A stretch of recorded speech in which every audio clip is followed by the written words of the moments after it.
नमस्कार, 99 न्यूज़ में आपका स्वागत है। मैं हूं आपके साथ शंकर कुमार।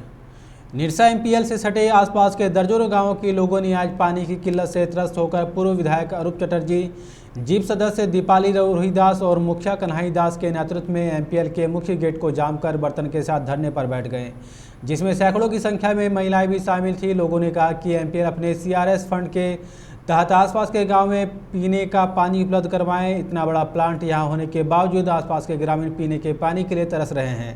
यह अपने आप में काफ़ी दुर्भाग्यपूर्ण विषय है।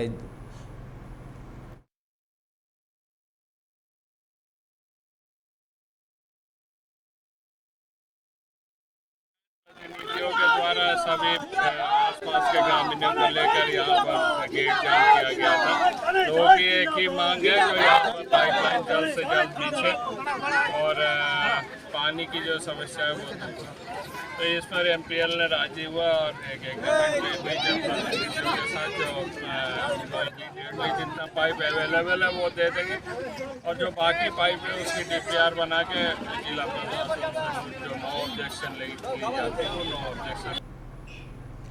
झारखंड मानव कल्याण सोसाइटी की ओर से आज झरिया के डिगवाडी में निःशुल्क स्वास्थ्य जांच शिविर का आयोजन किया गया, जिसमें बीपी, शुगर, यूरोलॉजी, स्त्री रोग के विशेष डॉक्टरों ने लोगों की स्वास्थ्य की जांच की, साथ ही बीमारियों से बचाव और इलाज के उपाय भी बताए हैं। इसके अलावा आज के कार्यक्रम में झरिया क्षेत्र के कार्यरत सहयोगियों को भी सम्मानित किया गया। इस मौके पर संस्था के अध्यक्ष रामाशीष कुमार चौहान, मदन राम, जितेंद्र कुमार, संगीता देवी, सुमित्रा सिंह समेत कई लोग मौजूद थे। हम लोग वर्षों से वंचित समाज के महिलाओं के उत्थान के लिए धनबाद जैसे पिछड़ा इलाका में उद्योग क्षेत्र होने के बावजूद आज महिलाओं लोग को रोजगार के अभाव है। इसके कारण जो है आए दिन आप देखते होंगे लड़ाई झगड़ा बढ़ता रहता है। तो हमारा एनजीओ के माध्यम से हम महिलाओं को सबसे पहले रोजगार देने का काम किया। आज हमारे माध्यम से कम धनबाद जिला में 100 महिला के घर में राशन पानी चल रहा है। आने वाला दिन में हम लोग ई-टेली के माध्यम से हम हर महिलाओं को सेवा बॉम्बे, दिल्ली, मद्रास जैसे बड़े बड़े डॉक्टरों का प्रदान करेंगे। अगले महीना हम लोग धनबाद में ई-टेली का निर्माण करने जा रहे हैं, मतलब आयोजन करने जा रहे हैं, जिसमें कि सैया दीदी का सहयोग हम चाहेंगे और सैया दीदी की तरफ से हम चाहेंगे कि जो भी हमसे बन पाएगा तन मन धन से उनका परिवार का सारा दायित्व हम उठाएंगे। आज झारखंड मानव कल्याण सोसाइटी के तत्वाधान में आज निःशुल्क स्वास्थ्य जांच शिविर का आयोजन रामाशीष चौहान जी जो अपने पूरी टीम के साथ आज यहाँ जो राम परीखा धर्मशाला में जो आयोजन हुआ है, मैं रामाशीष चौहान जी इनके पूरी टीम को धन्यवाद देना चाहूँगा। और सबसे बड़ी बात कि जो एम्स भुवनेश्वर से चल करके जो डॉक्टर प्रशांत नायक, आशीर्वाद नर्सिंग होम के डॉक्टर सुमित्रा सिंह और डॉक्टर देवाशीष चक्रवर्ती जो चक्रवर्ती नर्सिंग होम के हैं, गायनो प्लस और भी जो यहाँ पर जो जांच के द्वारा लोगों को परामर्श दे रहे हैं, निश्चित रूप से बहुत ही सराहनीय कदम है। और इस आयोजन में रामाशीष चौहान जी के साथ मदन राम, अमित सिंह चंद्रवंशी, हीरालाल चौहान, हेमराज चौहान जी, शंकर प्रसाद जी, सुनील कुमार बर्मन जी और संजय चौहान जी, ये काफ़ी सराहनीय योगदान दिए। और साथ में सहिया जो यहाँ पर बहनें हैं जो कोरोना काल में अपने जो कर्तव्य का निर्वहन किए और कोरोना काल में जो आम जनता तक लोगों को जो सुविधाएं प्रदान किए, सभी सम्मानित सहिया दीदी को मैं धन्यवाद दूंगा कि आप लोगों का जो ये कदम कोरोना काल में बहुत सराहनीय रहा। और रामाशीष चौहान जी बराबर निरंतर समाज के लिए कुछ न कुछ करते रहते हैं। अभी आप लोगों को आत्मनिर्भर बनाने के लिए महिलाओं को और पुरुषों के लिए भी स्वावलंबी योजनाएं बहुत सारा चला रहे हैं। निश्चित रूप से हमारे समाज में अग्रणी भूमिका ये निभा रहे हैं। और महिलाएं हों या पुरुष हों, आत्मनिर्भर स्वयं बने, रोजगार के साधन ये मुहैया कराते हैं और आत्मनिर्भर बन करके 2 पैसे कमाने का लोग काम करेंगे। ये बहुत अच्छी पहल है। और आज स्वास्थ्य जो निःशुल्क चेकअप कैंप लगाए हैं, ई पंचमुखी ई क्लिनिक भी जो है झारखंड में लाने का काम किए हैं। डिजिटल का जो युग है उसके माध्यम से आगे आने वाले समय में ये डिजिटल ढंग से डॉक्टरों से चेकअप और परामर्श और दवा, ये सब सारी सुविधाएं हैं जो पूरे भारतवर्ष में आज डिजिटल का युग है और उसके आगे ये अग्रसर हैं रामाशीष चौहान जी। आने वाले समय में देखा जाएगा बहुत आगे प्रभावी ढंग से ये काम करेंगे। अखिल भारतीय विद्यार्थी परिषद बलियापुर नगर इकाई के नगर मंत्री सुधांशु प्रसाद के नेतृत्व में आज आरएसपी कॉलेज के प्राचार्य को एक ज्ञापन सौंपा गया, जिसमें कॉलेज की समस्याओं को अवगत कराते हुए कॉलेज की छत और जमीन की मरम्मत कराने की मांग की गई। सुधांशु प्रसाद ने बताया कि कुछ दिन पहले कॉलेज परिसर में खड़ी एक छात्रा के ऊपर छत का मलबा टूटकर गिर गया था, जिसमें छात्रा को चोटें भी आई थी। वहीं कॉलेज की जमीन को भी फिर से पक्का करवाया जाए।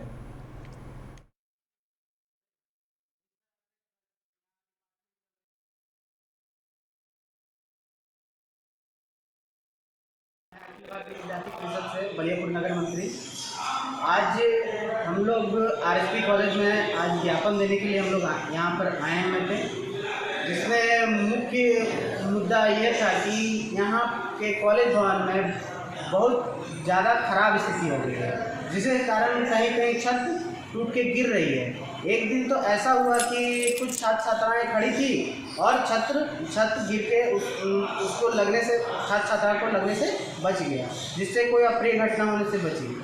और भविष्य में अगर कुछ होता है तो ये सारी जिम्मेवारी कॉलेज प्रशासन की होगी और कभी भी अप्रिय घटना घट सकती है, जिससे इस भवन को मरम्मत जल्द से जल्द कराया जाए। तो चाची के चितरपुर पंचायत सचिवालय में आज मुखिया संघ की बैठक हुई, जिसमें क्षेत्र के सभी मुखिया शामिल हुए। बैठक में सर्वसम्मति से तोपचाची प्रखंड मुखिया संघ के अध्यक्ष के रूप में श्रीरामपुर पंचायत के मुखिया प्रसिद्ध सिंह को चुना गया, जबकि मतारी मुखिया बिंदु देवी को उपाध्यक्ष चुनी गई। वहीं खरियो मुखिया मदन मोहन मंडल को सचिव और चितरपुर मुखिया सीताराम महतो को कोषाध्यक्ष बनाया गया है।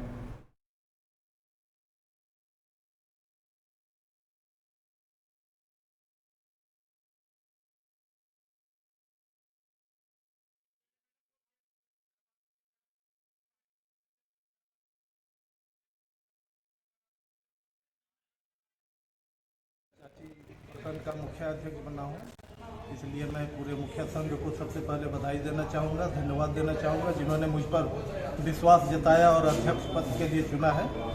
मैं चाहूँगा कि हमारे प्रखंड में कम से कम साफ सुथरा काम हो, कहीं पर कोई माने घूस या दलाली वाला काम न हो, जनता को जो आवश्यक सुविधा है वो सुलभ हो। इस बिंदु पर हम लोग पूरा प्रयास करेंगे। सबसे पहले मैं सभी मुखिया को धन्यवाद देता हूँ पद देने के लिए, और हम कोशिश करेंगे जो संघ के द्वारा जो दायित्व दिया जाएगा उसको हम निर्वहन करेंगे। सही कहा। मैं प्रखंड के कोषाध्यक्ष मुखिया संघ का कोषाध्यक्ष हूँ। जो भी जिम्मेवारी मुझे मिलेगा मैं सही ढंग से पालन करूँगा उसका। जिन्होंने मुझे इस पद के लिए चुना गया है और जो मेरा काम रहेगा हम अपना हिस्सा।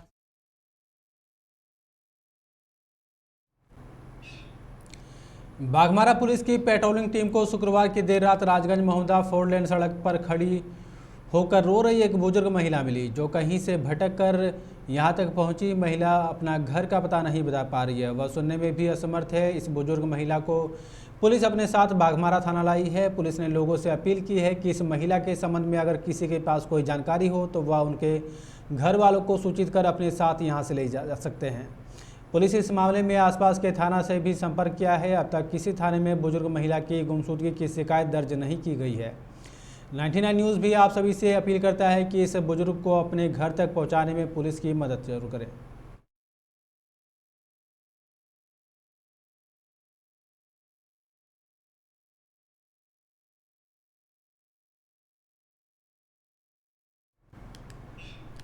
बाघमारा विधायक ढुलू महतो की पत्नी सावित्री देवी ने इस बार मेयर चुनाव में अपना भाग्य आजमाने की पूरी तैयारी कर ली है। विधायक ढुलू द्वारा संगठित टाइगर फोर्स भी सावित्री देवी के साथ खड़ा दिख रहा है। स्थानीय स्तर पर टाइगर फोर्स मेयर पद जीत दिलाने के लिए अपनी कार्यशैली को गति दे रहा है। टाइगर फोर्स के जिला महामंत्री अवधेश यादव ने आज जोगता बस्ती में बैठक की, जिसके माध्यम से निगम चुनाव में सावित्री देवी को जीत दिलाने की रणनीति बनाई गई।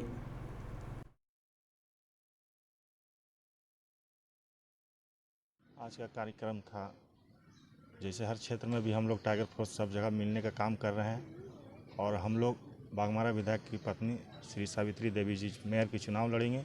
उसी पर्पज़ से हर जगह बैठक किया जा रहा है कि ताकि हम लोग भारी से भारी मतों से उनको विजय बनाकर धनबाद का मेयर बनाने का काम करें। टाइगर फोर्स का भी विस्तार हो रहा है, इसलिए हर जगह उसका भी बैठक चल रहा है। रणनीति यही कि हम लोग का टाइगर फोर्स बढ़िया से धनबाद ज़िले में पूरा काम करे और हम लोग जिस तरह से आज धनबाद में चेयरमैन बनाने का काम किया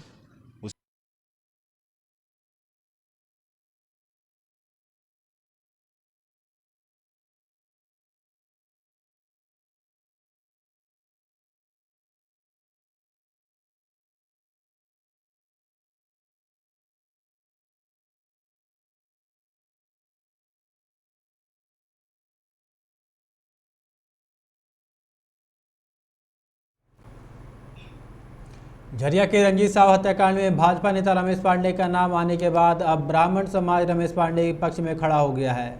आज धनबाद के गांधी सेवा सदन में ब्राह्मण समाज ने प्रेस वार्ता कर रमेश पांडे पर लगे आरोप की निष्पक्ष जांच की मांग की है। ब्राह्मण समाज के सुरेश चंद्र तिवारी ने बताया कि रंजीत साव हत्याकांड में 3 महीने बाद भाजपा नेता रमेश पांडे का नाम आ रहा है, जो कि एक षड्यंत्र है। रमेश पांडे को फंसाने की साजिश रच रही है। इस मामले में उच्च स्तरीय जाँच होनी चाहिए। रमेश पांडे पर जो आरोप लगी है, इन्होंने कोविड-19 के समय में लाखों रुपया ऑक्सीजन गैस सिलेंडर के लिए सरकारी अस्पतालों में कोविड सेंटर में जाकर के इन्होंने गैस सिलेंडर का मुहैया करवाए, इन्हीं से पैसा लिए थे। इन्होंने शादी विवाह में असहाय, मजबूर, पीड़ित दलित लोगों को सहायता किए, उस समय किन्हीं से एक पैसा लिए थे? नहीं लिए थे। इन्होंने कोविड-19 के समय में 2-2.5 साल तक इन्होंने लोगों का मदद किए, राशन सामग्री सब घर घर पहुंचाए, झरिया से लेकर के कोयलांचल में हर एक जगह पर। इन्हीं से एक पैसा मांगे थे? नहीं मांगे थे। वो व्यक्ति, वो रमेश पांडे, इन्हीं के द्वारा कुछ लेन देन की बातों में झगड़ करके उनकी हत्या कर देंगे, ये गले के नीचे नहीं उतरता है। ये नहीं लगता है कि रमेश पांडे ऐसा कर सकते हैं। अब वो व्यापारी करें, वो व्यापार है, वो करें, वो अलग बात है, लेकिन हत्या की राजनीति पर वो कभी विश्वास नहीं करते हैं, न हत्या वो करने जानते हैं। ये सब हम लोग इसलिए उनसे बोलते हैं। आरोप लगाने वाले परिवार से आपने मुलाकात किया है? लोग उनके साथ सहानुभूति है, उनके पास अगर हत्या जिनके ऊपर आरोप लगा है वो भी तो उनके घर के लोग भी बोलते हैं कि नहीं, हम उन पर आरोप नहीं चाहते हैं। लोगों ने उनको भड़काया, लोगों ने इस तरह का बोल करके उनको किया है। धनबाद नगर निगम की ब्रांड एम्बेसडर पूर्व मिस इंडिया अनीता मजुमदार ने न्याय की गुहार लगाई है। उन्होंने मीडिया को बताया है कि कुछ लोग उन्हें मानसिक और शारीरिक रूप से नुकसान पहुंचाने की लगातार कोशिश कर रहे हैं, जिससे वह काफ़ी परेशान है। इस संबंध में उन्होंने धनबाद एसएसपी संजीव कुमार से भी शिकायत की है। उन्होंने बताया कि लाइव कॉन्सर्ट्स कार्यक्रम का धनबाद में आयोजन होना था, पर किसी कारणवश कार्यक्रम स्थगित हो गया, जिसके बाद उन्हें लगातार धमकी मिल रही है।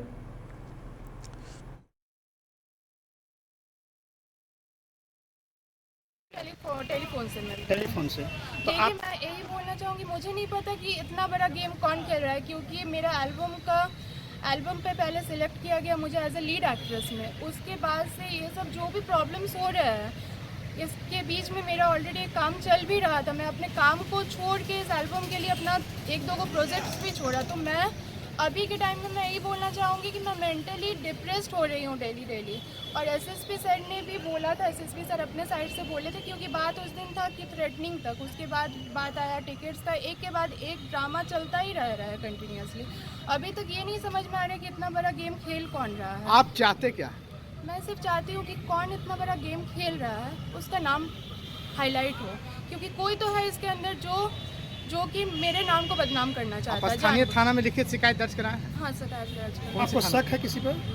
लोकल थाना में शिकायत अभी तक मैंने एसएसपी से डायरेक्टली मांग किया है इस बात का। एसएसपी सर को मैंने इन्फॉर्म किया और मैंने एक लेटर रिसीव भी करवा, ओरली भी फर्स्ट डे में सर को बोली थी, क्योंकि मुझे नहीं पता था कि ये बात यहाँ तक पहुँचेगा। जब एसएसपी सर क्या बोला? एसएसपी सर बोले कि इस मामले में वो देख रहे हैं कि क्या हुआ, क्योंकि कॉन्सर्ट एक्चुअली मैंने उस दिन किया था कॉन्सर्ट के लिए, क्योंकि उस दिन बोला गया था कॉन्सर्ट कोई बोल रहा है नहीं करवाने दूंगा। चिरकुंडा थाना क्षेत्र के डुमरी जोड़ गांव में आज सुबह जोरदार आवाज के साथ जमीन फट गई, जिससे एक झोपड़ी और बिजली का खंभा जमींदोज हो गया। इसके अलावा गांव की सड़क भी धंस गई है। 200 फीट से अधिक की परिधि में हुई इस भूस्खलन से लोगों में दहशत का माहौल है। बताया जा रहा है कि अवैध कोयला उत्खनन के कारण यह हादसा हुआ है। यहां बंद पड़े BCCL के मुहाने से बड़े पैमाने पर अवैध कोयला उत्खनन किया जाता था। इस घटना के बाद लोगों में पुलिस प्रशासन और BCCL अधिकारियों के खिलाफ आक्रोश है।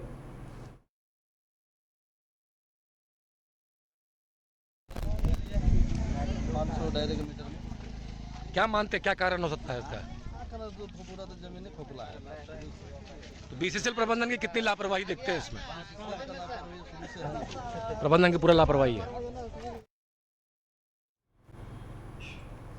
धनबाद रेल मंडल के कुसुंडा रेलवे यार्ड के पास आज मालगाड़ी की 2 बोगियां बेपटरी हो गई, जिससे तेतुलमारी कुसुंडा रूट घंटों बाधित रहा। इस घटना की सूचना तत्काल रेलवे कंट्रोल रूम और रेल अधिकारियों को दी गई, जिसके बाद मौके पर पहुंचे रेल अधिकारियों और कर्मियों ने मालगाड़ी की दोनों बोगियों को दुरुस्त किया, जिसके बाद परिचालन शुरू हो पाया।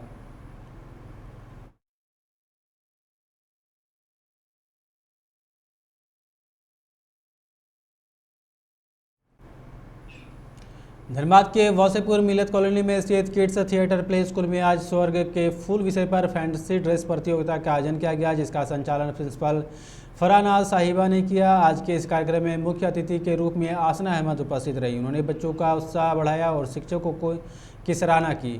वहीं फैंसी ड्रेस प्रतियोगिता में रिदा खान ने पहला स्थान प्राप्त किया, जबकि प्रतीक अशरफ और मोहम्मद इजहान दूसरे स्थान पर और बुसरा तीसरे नंबर पर रही।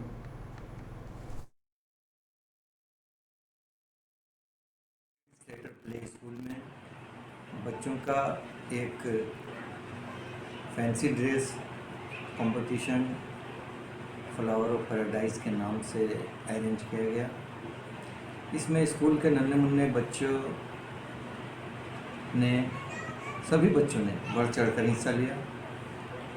सिर्फ बच्चे ही नहीं, उनके पेरेंट्स ने भी काफ़ी दिलचस्पी दिखाई और बच्चों की काफ़ी हौसला अफजाई की।